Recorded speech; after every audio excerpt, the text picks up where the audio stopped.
On Global TV News Express, President Tinubu presents 49.7 trillion naira 2025 restoration budget. In business, Nigerian Upstream Petroleum Regulatory Commission announces 2025 oil licensing bid round. On the foreigns in Russia detains Uzbek man over general's killing in Moscow. In sports, manager Ruben Amorim eager for Marcus Rashford to stay at Manchester United. Hello and a warm welcome to all our viewers in Nigeria and around the globe to News Express on Global Television, which is coming to you live from the nation's capital, Abuja. I am Amina Jibril. Now, a quick reminder that Global Television is on DSTV channel 365 and free-to-air on Nigecomsat. President Bola Tinubu has presented a 2025 budget estimate of 49.7 trillion naira to a joint session of the National Assembly tagged Restoration Budget, Securing Peace and Building Prosperity. President Tinubu, who arrived at the National Assembly with the Vice President Kashim Shettima for the presentation at 12 minutes past 12 p.m., noted that the budget seeks to restore macroeconomic growth and build the economy. He commended the resilience of Nigerians amid growing economic indices, stressing that inflation will decline according to the budget projections. He also pledged a reduction in foreign exchange. The president, in a light-hearted remark, told lawmakers they were all re-elected during his presentation after he mistakenly referred to them as the 10th Senate as the 10th Senate as the 11th Senate withdrew laughter and applause from legislators, easing the formal tone of the event. Meanwhile, the National Assembly is to extend the 2024 budget cycle following delays in the presentation of the 2025 budget by President Bola Tinubu.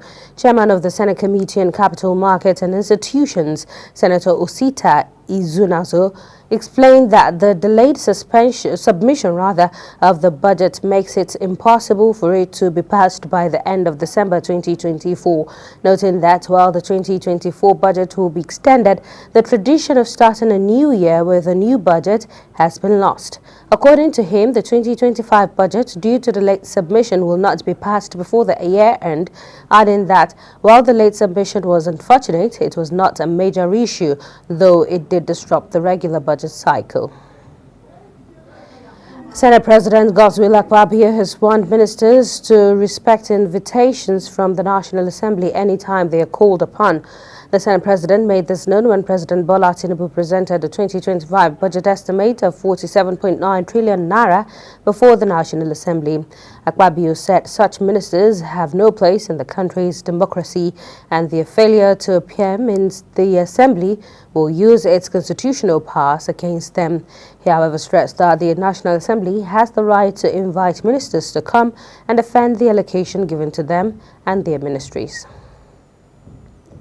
And the Nasarawa State chapter of the Association of Mobile Money and Bank Agents in Nigeria has issued its joint task force to tackle the issue of fraud being perpetrated by some criminally minded point-of-sales agents in the state.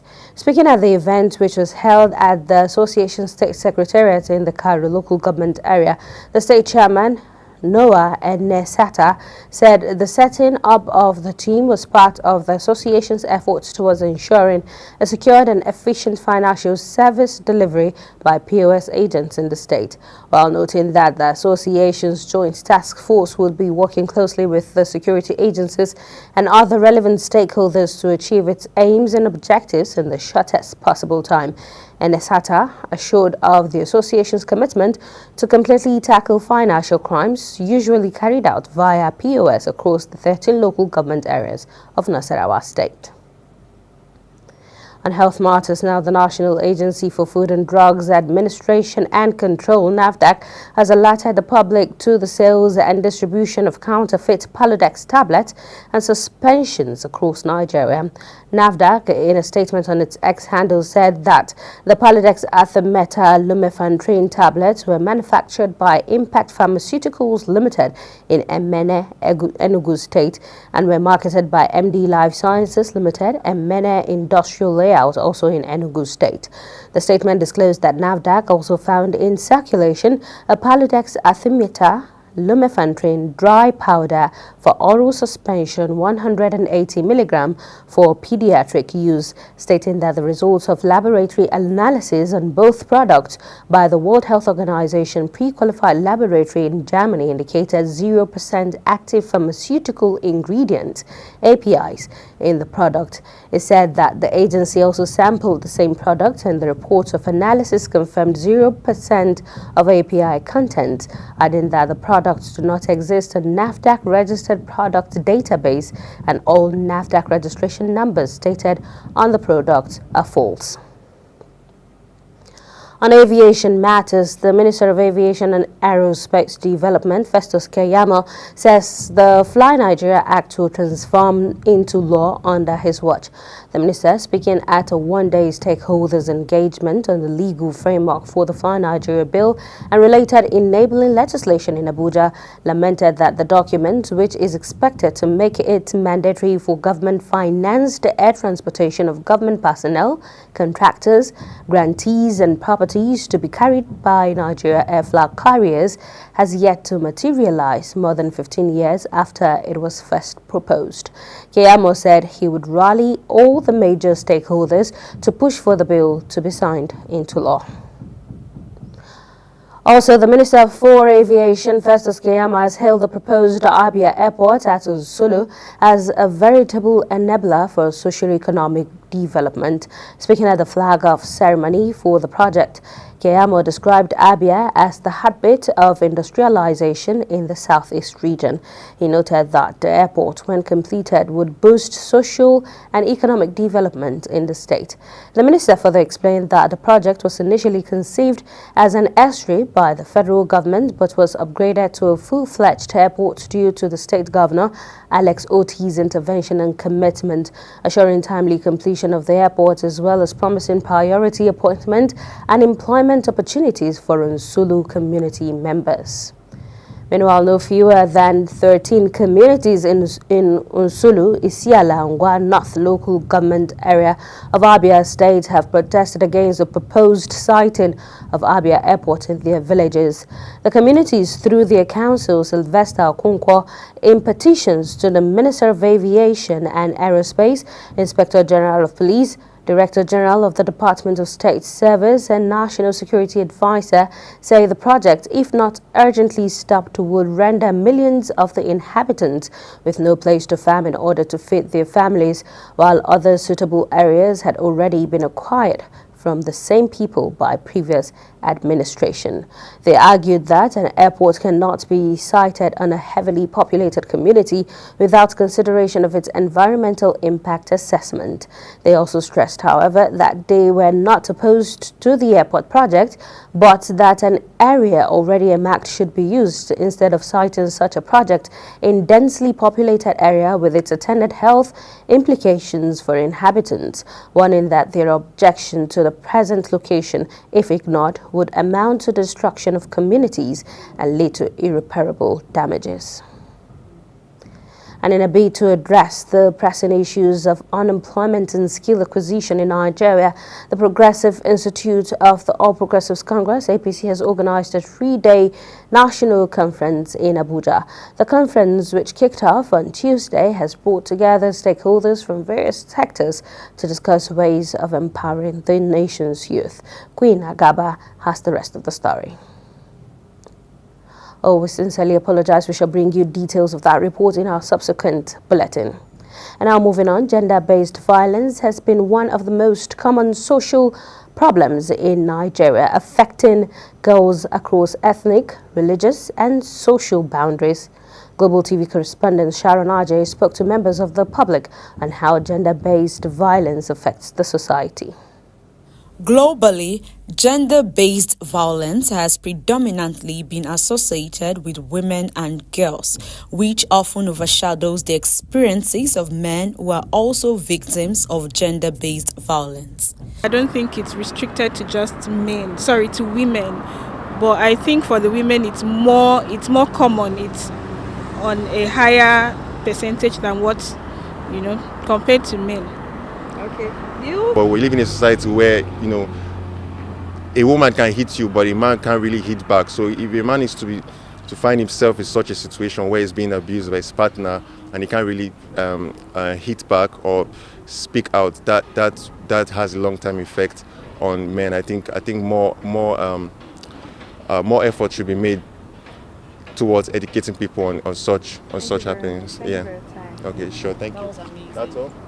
That was good. Not that men doesn't go. There is, because I know some men went through like, if you go to all these some big famous schools, you see some lecturers that want to have affair with fellow men.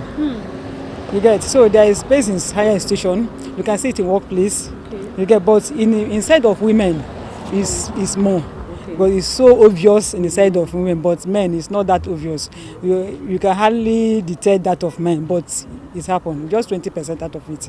While some offenders have been locally prosecuted, women have urged that the government look into a working law to incarcerate offenders for a period of time. I don't feel they're actually being persecuted to serve as a deterrent to others.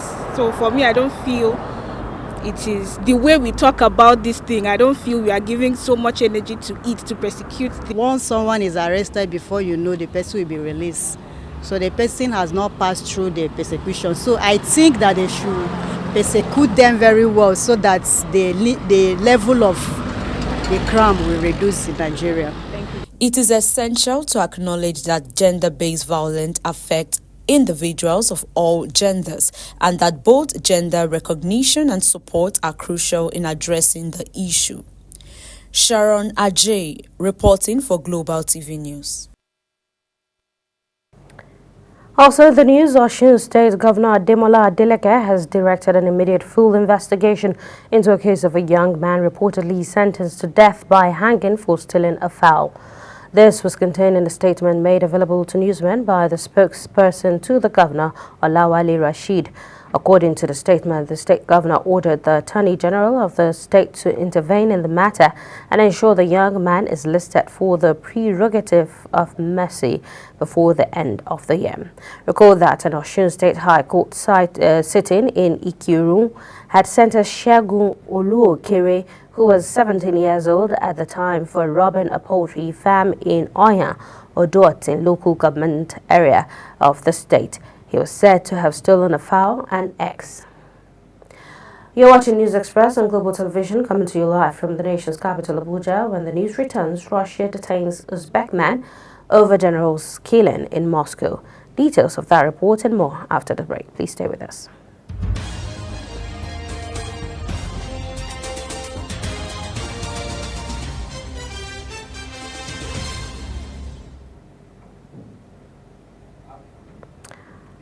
Welcome back. If you're just joining, it is News Express, and now we move on to business scene, where data from the Nigerian Electricity Regulatory Commission (NERC) has shown that monies paid by the federal government as electricity subsidies increased to 199.64 billion naira in December 2024.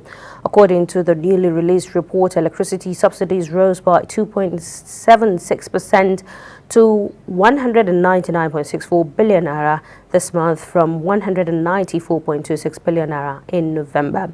NERC explained that the rise in the exchange rates, which it pegged at 1,687 naira 45 kobo to the dollar, the increase in inflation to 33.9% and changes in available generation capacity necessitated the minor review. And the Central Bank of Nigeria, CBN, has restricted point of sales POS agents to a daily transaction limit of 1.2 million naira. This was revealed in its circular and cash out limit for agent banking transactions signed by Oladimeji Yisa Taiwo for the Director Payments System Management Department. According to the circular, the development is in the Apex Bank's efforts to advance a cashless economy. Part of this policy intervention also set a cash withdrawal limit per customer regardless of channel at 500,000 naira per week, and all agent banking terminals are now set to a daily minimum transaction cash out limit of 100,000 naira per customer, and an agent's daily cumulative cash out limit is now pegged at 1.2 million naira. The Chief Executive of the Nigerian Upstream Petroleum Regulatory Commission, Gbenga Komolafe, has announced that there will be another oil licensing bid round in 2025. Komolafe made this statement at the 2024 licensing round commercial bid conference in Lagos. This comes as the Commission nears the end of the 2024 licensing round.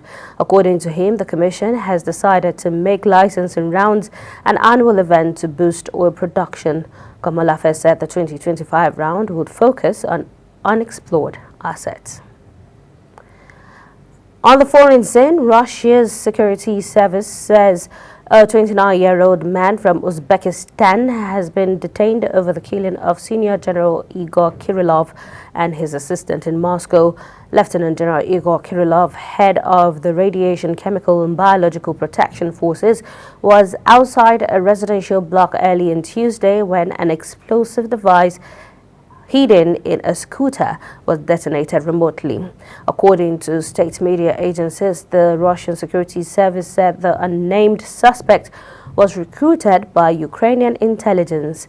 Meanwhile, the Ukraine security service had already claimed it was behind the killing. The death toll from Cyclone Chido in Mozambique has risen from 11 to 45. The National Institute of Risks and Disaster Management made the announcement, saying initial figures released showed the cyclone had claimed 34 lives after making landfall in Mozambique. In its updated toll, the center said 38 people were killed in Cabo Delgado, 4 in Nampula province, and 3 in Niassa, further inland. 1 person was missing. The center said nearly 500 people were reported injured by the cyclone, which brought winds of around 260 kilometers, 160 miles an hour, and heavy rainfall of around 250 millimeters, 10 inches in 24 hours. Meanwhile, a preliminary study by scientists studying the link between global warming and tropical storms has shown that climate change intensified Cyclone Chido as it barreled towards the Indian Ocean archipelago of Mayotte. According to the assessment by Imperial College London, also estimated that cyclones of Chido's strength were 40% more likely in the warmer climate of 2024 compared to pre-industrial times. Classified as a Category 4 storm, the second highest on a 5-point scale, Cyclone Chido crossed the small archipelago where about 1/3 of the populations live in makeshift housing. And now we move on to the world of sports, where Manchester United manager Ruben Amorim said he wants to keep Marcus Rashford in his squad after the local hero suggested he could leave Old Trafford for a new challenge.